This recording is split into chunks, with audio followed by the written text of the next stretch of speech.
मेरा नाम डॉक्टर अज़हर है। मैं गुर्दे और मसाने का स्पेशलिस्ट हूँ और साथ साथ मैं मर्दाना बांझपन को भी डील करता हूँ। मैं जवाद हॉस्पिटल कड़ी अलीज़ई में बैठता हूँ। आज जो वीडियो बना रहे हैं, जो हम टॉपिक डिस्कस कर रहे हैं, वो अनकंज्यूमेटेड मैरिजेस पे हैं। अनकंज्यूमेटेड मैरिजेस का जो टॉपिक है, इस पे कोई बात ज़्यादा करता नहीं है, ना किसी बुक में ये प्रॉपरली नहीं है। काफ़ी आर्टिकल्स इस पे लिखे जा चुके हैं। इसमें ये इसका आप आसान अल्फाज में UCM यानी अनकंज्यूमेटेड मैरिजेस का ये है, तारीफ़ इसकी ये हो सकती है कि इंसान की शादी हो गई हो मर्द और औरत की, लेकिन वो मिले ना हो जिनसी तौर पे। तो अनकंज्यूमेटेड मैरिजेस के मुख्तलिफ़ फैक्टर्स हो सकते हैं, मुख्तलिफ़ वजूहात हो सकती हैं, जिनमें सबसे ज़्यादा जो वजह है वो औरत ज़ात में पाया जाता है, जिसको हम वेजिनिस्मस कहते हैं। इसमें यह होता है कि 80% औरतों में ये मसला होता है, जिसकी वजह से शादी कामयाब नहीं होती। दूसरा जो फैक्टर है वो मर्द का फैक्टर है, जिसमें मर्दाना कमज़ोरी आ जाती है, वो 10.5% है। तीसरी जो चीज़ है वो अनजाल का जल्दी होना, टाइम से पहले अनजाल हो जाना, इसको 5% लोगों में पाया गया है। इस लिहाज से 27 स्टडीज़ हो हुई हैं, आर्टिकल्स लिखे गए हैं यानी मुताले हुए हैं। इसमें मर्दों की तादाद 1638 है और जो फ़ीमेल हैं उनकी तादाद 1587 है। दूसरे जो आर्टिकल में आया है उसमें फ़ीमेल पार्टनर का जो हिस्सा है वो 67%। फ़ीमेल वजूहात की वजह से ये होता है।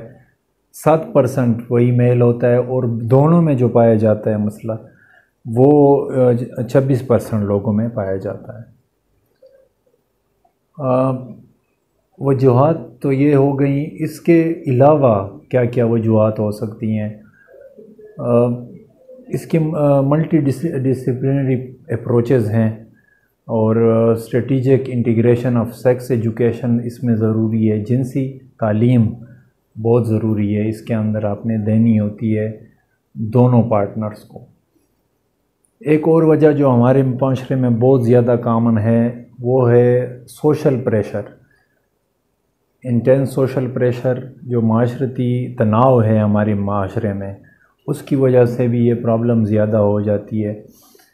दूसरा प्रेशर ऑफ रिलेटिव्स, जो अपने रिश्तेदार हैं उनका जो दबाव होता है इंसान पे। अभी नई शादी हुई है तो रिश्तेदार घर में जो है होते हैं कि शादी हो गई है तो अभी ये लोग आगे क्या करेंगे।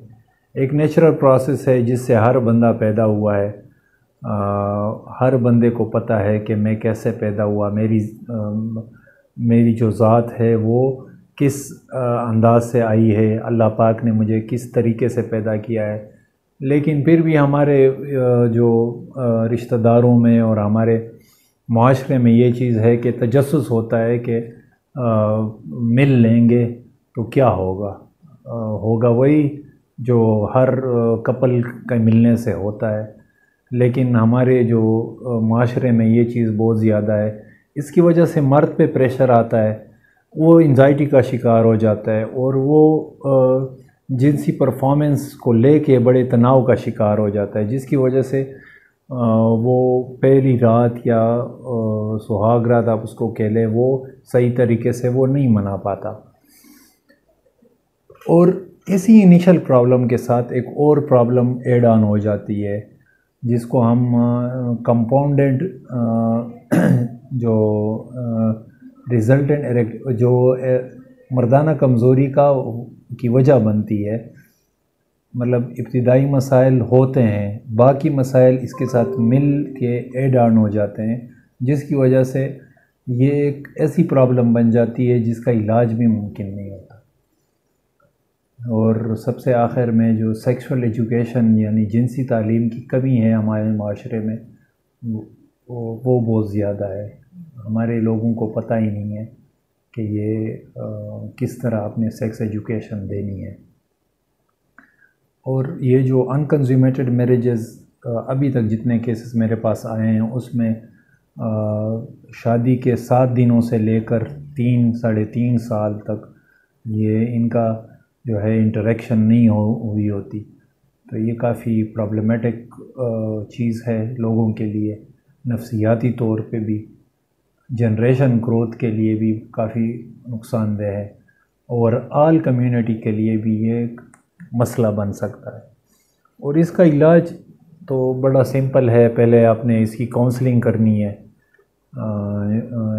जिनसियात के हवाले से इसको CBT कहते हैं, बिहेवियरल थेरेपी हम इसको कहते हैं, कॉग्निटिव बिहेवियर थेरेपी, जो साइकोलॉजिस्ट और साइकाट्रिस्ट करते हैं वो करनी पड़ती है। उसके अलावा अगर स्टिल भी वो चीज़ परसिस्ट करती है तो इसके लिए हम इंट्राकैवर्नोजल इंजेक्शन रिकमेंड करते हैं, जिसकी वजह से उसकी परफॉर्मेंस अच्छी हो जाती है और वो अनकंज्यूमेटेड मैरिजेस कंज्यूमेटेड मैरिज में चेंज हो जाती है। Thank you so much. जज़ाकल्लाह।